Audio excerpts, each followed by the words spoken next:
اسی واپسی کے مہینے کے اندر نبی پیدا ہوا ہے۔ یہ آپ کو علم روایات میں بات ملے گی۔ قرآن کہتا ہے اے محمد ترمیہم بحجارۃ من سجیل، تو ان کے اوپر پتھراؤ کر رہا تھا، سنگ باری کر رہا تھا پتھروں کے ساتھ۔ اب محمد اس عمر میں ہے، حملے کے وقت جو فوج کے اندر جس کا ذکر قرآن کہتا ہے کہ اونٹوں کا دستہ، فوج میں اونٹ سوار فوجی تھے، اس دستے میں تو ان کا قائد تھا یا تو سوار تھا، اور تو دشمن پر سنگ باری کر رہا تھا، قرآن کہہ رہا ہے۔ اب روایات نے کہا کہ پیدا ہی نہیں ہوئے تھے، تو نبی کی پیدا ہونے کی طرف سے بھی عمر کھا گئے، عمر کی چوری کی روایات کے علم والوں نے۔ آپ بتائیں حاضرین میں سے کہ جو آدمی فوج میں بھرتی ہو کر دشمن کے مقابلے میں ایک دستہ فوج کا اونٹ سوار دستے کی قیادت کر کے جائے، اس کی عمر کتنی ہونی چاہیے؟ یہ سوال ہے۔ کم سے کم 25 سال تو ہونی چاہیے۔ تو محمد علیہ السلام اس کنڈیشن میں، اس عمر میں لڑا ہے دشمن کے ساتھ، مکے کے ساتھ لڑا ہے۔ اب عمر کیوں کھا گئے لوگ؟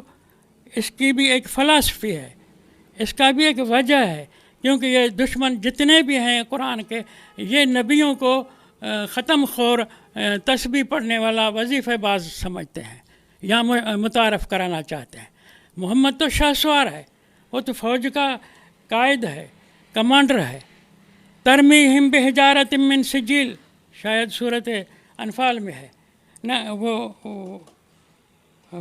وہ ہے کہ وما رمیت اذ رمیت ولکن اللہ رما، انفال میں ہے۔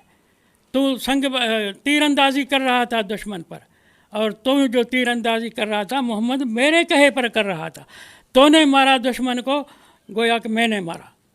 تو نبی ایک جنگ باز، جنگجو بھی رہا ہے دشمن کے مقابلے۔ میں نے پہلے کہا تھا کہ اسلام کے لیے ایک جنگ بھی محمد نے نہیں لڑی، وہ جنگ نیشنلزم کے لیے تھی۔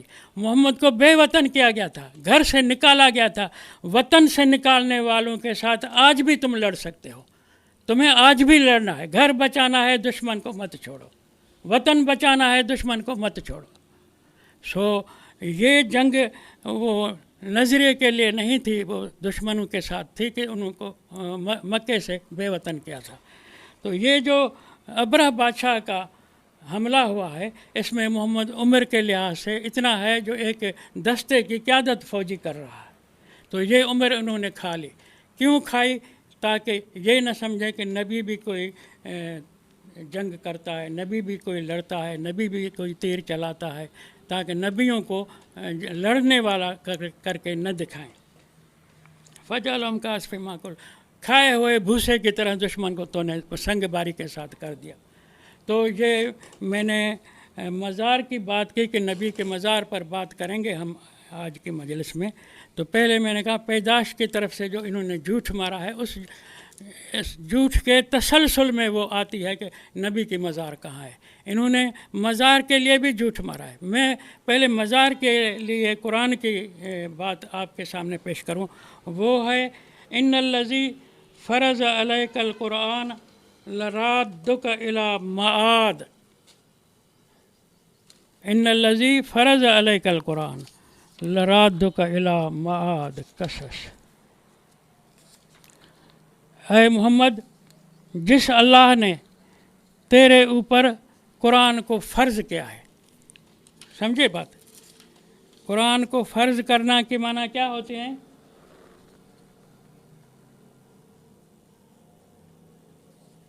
یہ مکی صورت ہے۔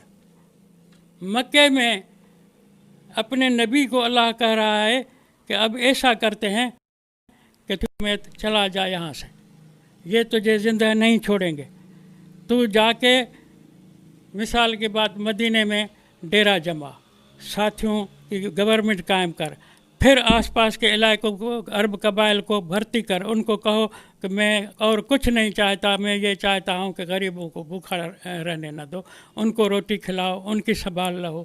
اس لیے میں سرداروں سے، غلام ساز دجالوں سے لڑنا چاہتا ہوں۔ مکہ میرے داد ابراہیم کا ہے، اس کی عدالت تھی لوگوں کو حق انصاف دلانے کی، اس پر یہ چور بیٹھے ہیں، تم میری مدد کرو. سو اللہ کہتا ہے ان الذی فرض علیک القرآن لرادک الی معاد. محمد تو جا، یہاں سے جا اور ہجرت کر، اور میں یقین دلاتا ہوں کہ میں تجھے فاتح بنا کر لاؤں گا. لرادک الی معاد، میں لوٹاؤں گا تجھے جہاں سے جا رہا ہے. مکے سے تو جا رہا ہے، مکے سے نکال کے میں تجھے ترغیب دیتا ہوں ہجرت کر کے چلا جا، میں تجھے واپس لاؤں گا. لرادک، تو لوٹنے والا ہے. لوٹنے والا کیوں ہے؟ ان الذی فرض علیک القرآن، میں نے قرآن جو تجھ پر فرض کیا ہے تو واپس فتح مکہ کے بعد اس قرآن کو دنیا تک پہنچائے گا. اصل کام تو تیرا فتح مکہ کے بعد ہونا ہے. فتح مکہ مانا ابراہیم کا صحیح جانشین تو بنے گا جب مکہ میں تیری دارالحکومت ہو، مکہ میں تیری گورنمنٹ ہو. مکہ ابراہیم کا تھا، ابراہیم نے مکہ میں عالمی عدالت قائم کی تھی، اس کا جج تجھے بنانا ہے میں نے. سو اب جا اور فوج اکٹھی کر کے ان سرداروں کو الٹا لٹکا. پھر تجھے کیا کرنا ہے؟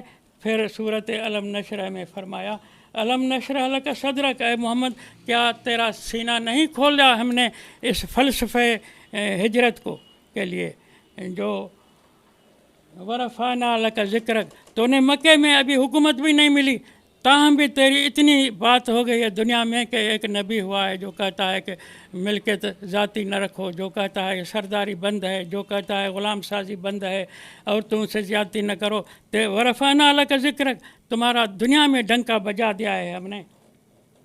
الذی انقض ظہرک، تو دشمنوں کے ستانے کی وجہ سے تیری کمر ٹوٹ گئی تھی، تجھے سہارا ہم نے دیا ہے. ورفعنا لک ذکرک، ہم نے تیرا شان بلند کیا ہے، تیرا تذکرہ دنیا میں اونچا کیا ہے. فإن مع العسر یسرا، یہاں مکے میں دکھ پہنچے ہیں، سکھ بھی پہنچے ہیں. اسی طرح پھر بھی فرمایا ان مع العسر یسرا، تو یہاں سے جائے گا مدینے تو وہاں بھی دکھ سکھ آئیں گے. جیسے مکے میں دکھ سکھ آئے ہیں، مدینے جانے کے بعد بھی دکھ سکھ آئیں گے. فإذا فرغت، جب تو فتح مکے سے فارغ ہو جائے گا، فانصب وإلی ربک فارغب، پھر ساری دنیا کو قرآن پہنچانا. بات ہم نے شروع کی تھی کہ ان الذی فرض علیک القرآن لرادک الی معاد، میں نے تجھے قرآن دیا ہے.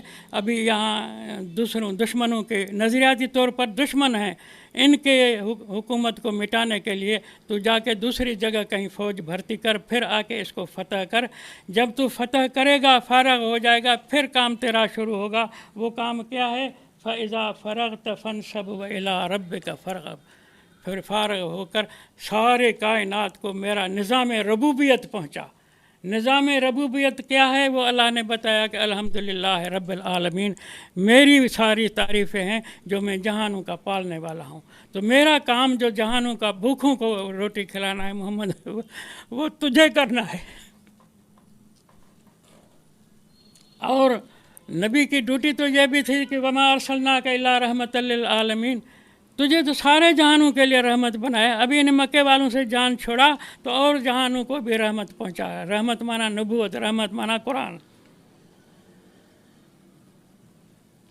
وما کنا معذبین حتی نبعث رسولا، ہم لوگوں کو عذاب نہیں دیتے جب تک ان تک ہمارا میسیج رسالت کا نہ پہنچے، پیغام نہ پہنچے. ہم کسی کو تکلیف نہیں دیں گے، سزا نہیں دیں گے. اس لیے تو حجاز کا مالک بن جا، اس حکومت کا مالک بن جا، پھر تو یہ کام شروع کر قرآن کو پہنچانے کا، تاکہ لوگوں سے قیامت میں ہم پوچھ سکیں. قرآن میں ہے نا وَإِذَا الرُّسُلُ أُقِّتَتْ لِأَيِّ يَوْمٍ أُجِّلَتْ لِيَوْمِ الْفَصْلِ وَمَا أَدْرَاكَ مَا يَوْمُ الْفَصْلِ وَيْلٌ يَوْمَئِذٍ لِّلْمُكَذِّبِينَ. یہ فیصلے کا وقت لوگوں کو تم نبیوں نے پہنچانا ہے. تمہاری تبلیغ سے، تمہاری رسالت سے فیصلے کا ان کو پتہ لگے گا. اس لیے تو حکمران بن جا، پھر میری مشن کو آگے تجھے سارے جہانوں میں پہنچانا ہے. اس دونوں صورتوں کو ملا کر کے، بلکہ انا انزلنا فی لیلۃ القدر وما ادراک ما لیلۃ القدر بھی، یہ لیلۃ القدر خیر من الف شہر، 1000 مہینے. یہ نبوت یعنی 83 سال 4 مہینے ہے. تو انہوں نے روایت والوں نے جھوٹی تاریخ سے نبی کو فتح مکے کے فوراً بعد 2.5 ماہ کے اندر وفات دلا دی ہے. حالانکہ اگر فوراً نبی وفات پا جائے تو پھر بتاؤ کہ ان الذی فرض علیک القرآن کے اوپر عمل کون کرے گا؟ فیضا فرغت فنصب وَإِلَىٰ رَبِّكَ فَارْغَب کے اوپر عمل کون کرے گا؟ نبی اگر فتح مکہ کے ساتھ ہی وفات پا جائے تو وما ارسلناک الا رحمۃ للعالمین کا بڑا لمبا کام پڑا ہے اس کے اوپر، مانا پھر تو ہمارا نبی ان کے روایتوں کے مطابق تو ناکام نبی ہوا، اس نے اپنی خدا کی طرف سے دی ہوئی مشن پوری نہیں کی۔ خدا نے جو ڈیوٹی رکھی تھی محمد پر کہ تجھے جو ہے سارے جہانوں کو میری رحمت نبوت، میری رحمت قرآن کی شکل میں پہنچانی ہے، وہ تو گویا کہ محمد کو پہلے ہی اللہ مار دے تو پھر کیسے وہ رحمت آگے پہنچے گی؟ سو اللہ تو ایسے نہیں کرے گا کہ فتح مکہ کے ساتھ ہی نبی کو وفات دلا دے۔ نبی بعد میں بھی 11 ہجری کے بجائے 71 ہجری تک زندہ رہے ہیں، اور جو کہتے ہیں خلافت راشدہ 40 سال چلے گی، ابو بکر عمر عثمان علی، یہ 40 سال تو نبی زندہ بیٹھا ہے۔ معاویہ کے خلافت میں نبی زندہ بیٹھا ہے، یزید کی خلافت میں نبی زندہ بیٹھا ہے، مروان کی خلافت میں نبی زندہ بیٹھا ہے، عبد الملک بن مروان کی خلافت میں نبی زندہ بیٹھا ہے۔ کہتے ہیں اب عبد الملک خلیفہ ہوا تھا 65 ہجری میں، نبی زندہ بیٹھا ہے۔ کہتے ہیں کہ نبی عبد الملک نے حجاج بن یوسف گورنر بنایا تھا، اس نے بھتیجا اپنا محمد بن قاسم سندھ کے فتح کے لیے بھیجا تھا، نبی زندہ بیٹھا ہے۔ تو نہ عبد الملک، نہ حجاج بن یوسف، نہ محمد بن قاسم، یہ ساری تاریخ فتح سندھ کی بھی غلط ہے۔ اسلام تلوار سے نہیں پھیلا، اسلام محبت سے پھیلا ہے، اسلام امن سے پھیلا ہے، اور دنیا والوں کو سلام ہی حتامت، سلامتی کے ساتھ روشنی کی طرح قرآن کو دنیا تک پہنچاؤ۔ سو جو جنگوں کی تاریخ اسلام کے دامن میں لگائی ہوئی ہے یہ جھوٹی ہے۔ اب جو حضور اکرم صلی اللہ علیہ وسلم فاتح مکہ بن کر کے دارالحکومت مکہ میں ابا ابراہیم کی گدی پر بیٹھا ہے، تو اب بتاؤ کہ سلام ہی حتی مطلع الفجر کے لیے جتنا بھی عرصہ چاہیے وہ تو سارا دارالحکومت مکہ میں بیٹھے گا۔ تو وفات بھی نبی علیہ السلام کی مکہ میں ہوئی ہے، جس مکے کو مٹا دیا ہے بنو عباس والوں نے، جو انہوں نے فرضی چچا کے نام سے خود کو رسول کا یعنی اہل بیت کہلایا تھا۔ اس کی آل عباس کی بھی دعویٰ یہ ہے کہ ہم نبی کے آل سے ہیں، نبی کے اہل سے ہیں، جو عباس نبی کا چاچا پیدا ہی نہیں ہوا ہے، فرضی نام ہے۔ تو محمد علیہ السلام وفات تک اس مکے میں رہے ہیں جس مکے کو انہوں نے مٹا دیا تھا، کعبے کو مٹا دیا تھا۔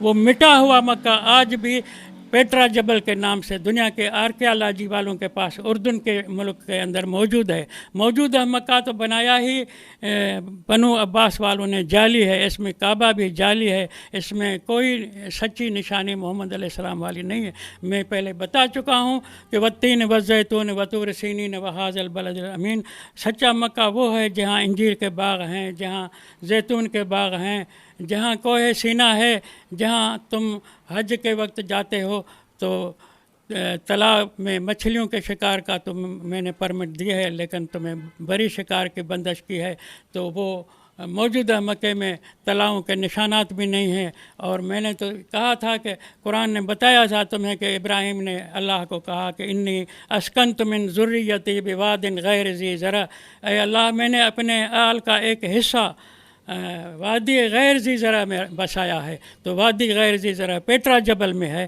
وہ آج بھی تم جا کے دیکھ سکتے ہو۔ وہ وادی مکے کے اندر موجودہ سعودی والے مکے کے اندر، بنو عباس کے مکے کے اندر، روایات والے مکے کے اندر وادی غیر ذی زرع ہے ہی نہیں ہے۔